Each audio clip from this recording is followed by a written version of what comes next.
हाँ जी भाई, सभी को नमस्कार, सभी को राम राम। तो अन अकेडमी की इस डिजिटल दुनिया में आप सभी का हार्दिक स्वागत, आप सभी का हार्दिक अभिनंदन। और मैं अभिषेक खांडल आपका फिर से एक बार हार्दिक अभिनंदन करता हूं, आपका एक बार फिर से स्वागत करता हूं। चलिए तो अपन एक एक पॉइंट पर बात करते हैं और सबसे पहले आगे बढ़ते हैं कि आप लोग सबसे पहले तो अन अकेडमी के इस प्लेटफॉर्म जिसका नाम है आपके लेट्स क्रैक राजस्थान एग्जाम, जो आपकी इतनी मदद कर रहा है पढ़ने में, अगर आपको लगता है कि मदद कर रहा है तो सबसे पहले सब्सक्राइब कर लीजिए। जिन्होंने सब्सक्राइब कर रखा है उन्हें बहुत बहुत धन्यवाद, और जिन्होंने नहीं कर रखा उन्हें तुरंत कर लेना चाहिए। आपके विद्यार्थी जीवन में तो बड़ा काम आने वाला है भैया, ठीक है ना। चलिए तो इधर देख सकते हैं आप लोग राजस्थान जी के, और ये ध्यान रख लेना आप थोड़ा सा कि भैया अगर अपन यहां पर बात करें तो मैं आप लोगों को बता देता हूं, कहीं ना कहीं अपन history, art and culture, polity आप सभी पढ़ रहे हैं। किसके साथ में? अभिषेक खांडल के साथ में पढ़ रहे हैं भैया।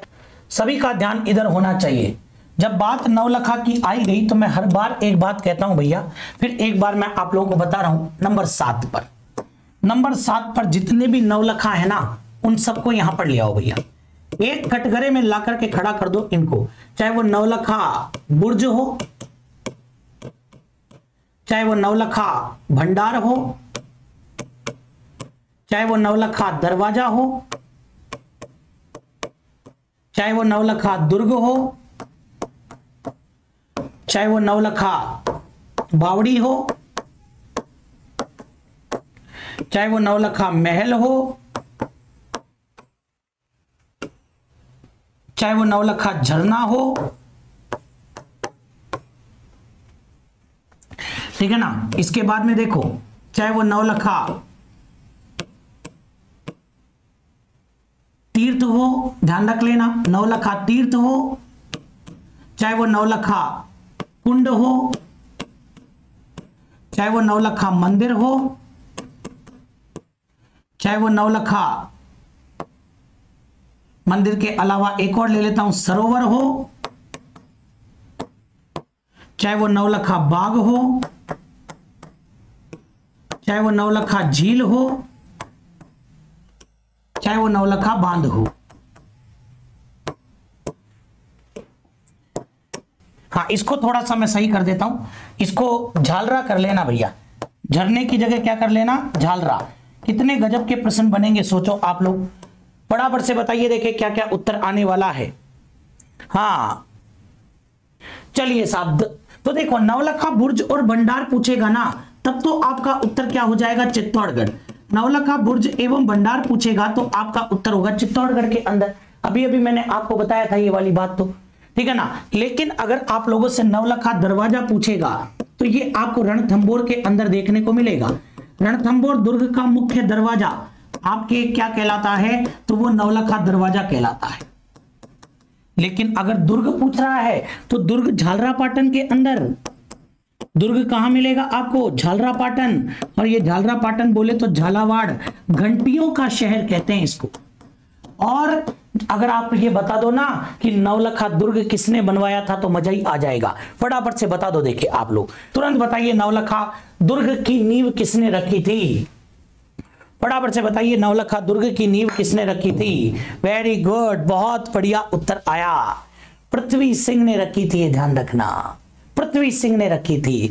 चलो तो फिर नवलखा बावड़ी, तो बावड़ी डूंगरपुर के अंदर, नवलखा बावड़ी डूंगरपुर के अंदर बनवाइए भाई आप लोग, ठीक है ना। और नवलखा महल उदयपुर के अंदर बनाओ भैया, महलों की नगरी है तो महलों की नगरी तो उदयपुर, लेकिन जल महलों की नगरी डीग भरतपुर, ठीक है ना। फिर झालरा जोधपुर के अंदर, नवलखा झालरा जो है वो नवलखा झालरा जोधपुर के अंदर। अरे भैया, जहां तीर्थ है वहां कुंड है, और जहां कुंड है वहां मंदिर है, तीनों के तीनों ही आपके कहां पर आएंगे, पाली के अंदर।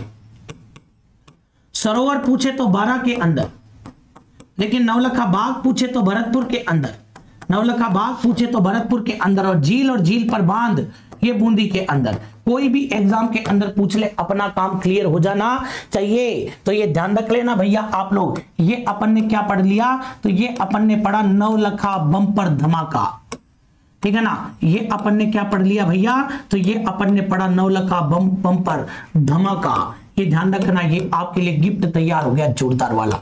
समझ में आ गई क्या बात? यहां पर ये नवलखा बम्पर धमाका आप लोगों के लिए फटाफट से स्क्रीनशॉट ले लीजिए आप लोग, इसका तुरंत स्क्रीनशॉट लीजिए भैया आप। चलिए साहब,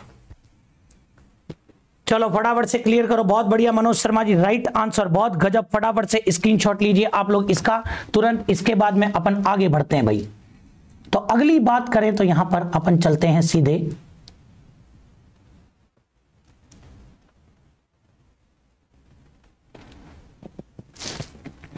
चलिए तो फिर अपन आगे की बात करते हैं इसके अंदर। तो ये चीज आप थोड़ी सी ध्यान रखना भाई विशेषकर। चलिए तो चलते हैं अपन अपने बहुत ही प्यारे से दुर्ग, जिसका नाम है आपके कुंभलगढ़।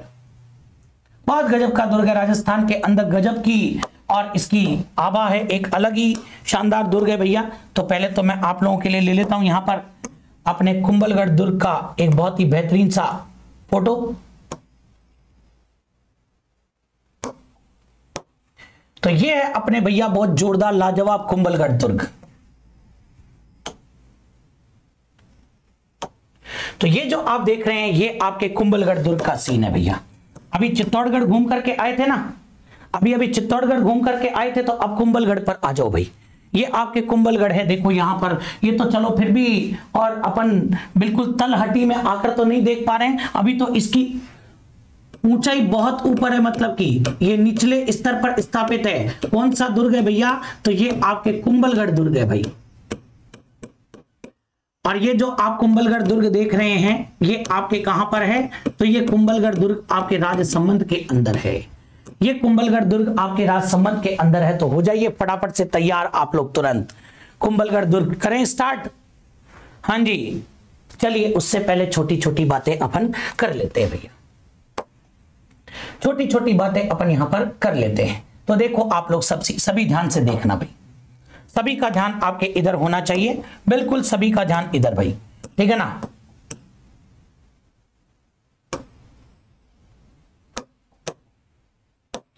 चलिए भैया, तो ये जो आपके कुंभलगढ़ दुर्ग आप यहां पर देख पा रहे हैं,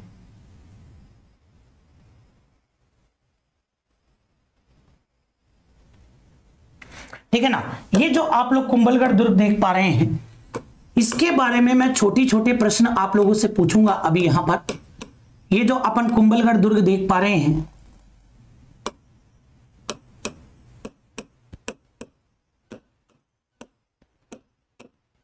सबसे पहला प्रश्न तो ये निकल करके आता है कि ये जो कुंभलगढ़ दुर्ग है, ये कुंभलगढ़ दुर्ग आपके कौन कौन सी श्रेणियों के अंदर आएगा। सबसे पहला प्रश्न तो यही निकल करके आएगा कि ये जो आपके कुंभलगढ़ दुर्ग है ये आपके कौन कौन सी कैटेगरी के अंदर आता है, ठीक है ना। तो कौन सी श्रेणी में आता है, तो वो आप लोग देखो यहां पर। ये जो आपके कुंभलगढ़ दुर्ग है ये आपके कौन सी पहाड़ी पर स्थापित है? जरगा की पहाड़ी पर स्थापित है। बोलो कौन सी पहाड़ी पर स्थापित है? तो ये कुंभलगढ़ दुर्ग आपके जरगा की पहाड़ी पर स्थापित है। सबसे पहले तो आप यही ध्यान रख लेना। और जरगा की पहाड़ी पर स्थापित होने के कारण ये जो आपके कुंभलगढ़ दुर्ग है ये कौन सी कैटेगरी के अंदर आ जाएगा? तो ये आपके गिरि दुर्ग की कैटेगरी में आएगा। कौन सी कैटेगरी में आ जाएगा? तो ये आपके गिरि दुर्ग की कैटेगरी में आएगा। और कुंभलगढ़ दुर्ग के बारे में बात करें तो ये ध्यान रख लेना, कुंभलगढ़ दुर्ग का जो परकोटा है वो राजस्थान के अंदर सबसे सुदृढ़ परकोटा है। अगर मैं बात करूं तो राजस्थान के अंदर जितने भी दुर्गों के परकोटे आप देखेंगे, अरे परकोटे का मतलब होता है चारों तरफ की दीवार, चारों तरफ की दीवार। और दीवार के बारे में अगर मैं बात करूं तो इसकी दीवार तो भैया 36 किलोमीटर लंबी दीवार है भैया। एशिया में चीन के बाद अगर सबसे जोरदार कोई दीवार है तो वो आपके कुंभलगढ़ की दीवार है। और इसी कारण ये आपके कौन सी कैटेगरी में आएगा? इसी कारण ये आपके पारिद दुर्ग की कैटेगरी में आएगा। जैसे मैंने आपको बताया था, पहली क्लास आप लोगों को देखनी पड़ेगी भैया, पहली क्लास तो आपको देखनी पड़ेगी, तब समझ में आएगा। आप लोग समझ गए बात को।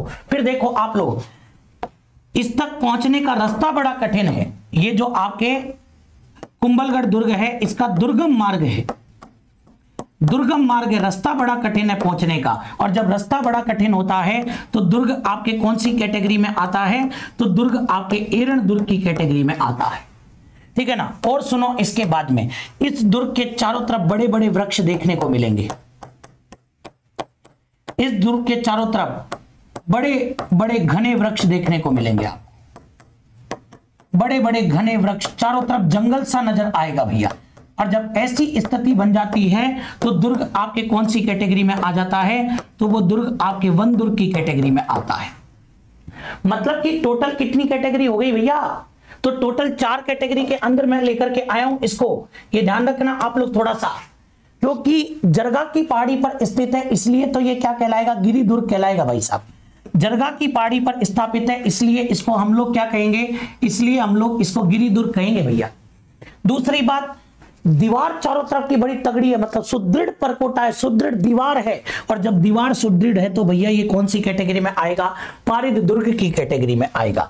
रास्ता बड़ा टेढ़ा मेढ़ा, पहुंचने का बड़ा कठिन है तो ये एरण दुर्ग की कैटेगरी में आएगा, और चारों तरफ बड़े बड़े वृक्ष हैं इसलिए ये वन दुर्ग की कैटेगरी में आएगा। कितनी कैटेगरी बता दी मैंने आपको, टोटल 4 कैटेगरी बता दी, ठीक है ना। चलिए साहब, बिल्कुल बिल्कुल फटाफट से क्लियर कीजिए, इसको भी आप तुरंत क्लियर कीजिएगा यहां पर। बहुत बढ़िया उत्तर आप लोगों के। आगे बढ़ते हैं इसके बाद में, ठीक है। चलिए साहब आगे बढ़ते हैं इसके बाद में। तो आप में से जो भी विद्यार्थी, ठीक है ना, आप में से जो भी विद्यार्थी और जुड़ना चाहे वो जुड़ सकते हैं भैया, चाहे तो भैया ये तो क्वेश्चन है, इन्हीं को अच्छे तरह से तैयार करने के लिए आप प्लस के ऊपर भी जुड़ सकते हो, ठीक है, जहां पर अभी आरएस का बैच चल रहा है भैया, ठीक है ना। और सबसे बड़ा विशेषकर सेकंड ग्रेड वालों के लिए तो विशेषकर ध्यान रखना, सेकंड ग्रेड वालों के लिए अभी कई विद्यार्थियों ने ज्वाइन किया, बहुत धन्यवाद के पात्र हैं।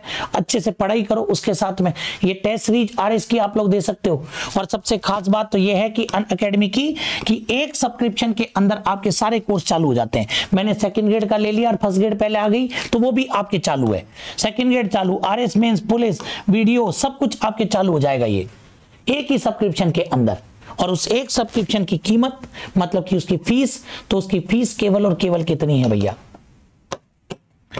7,000 या 8,400। लेकिन उसमें भी 10% का डिस्काउंट है अगर आप कोड लगाते हैं SCAS10, मतलब साल भर पढ़ने के लिए, वो भी घर बैठे पढ़ने के लिए, वो भी घर बैठे पढ़ने के लिए हमने कितने सौ रुपए दिए, 6,300।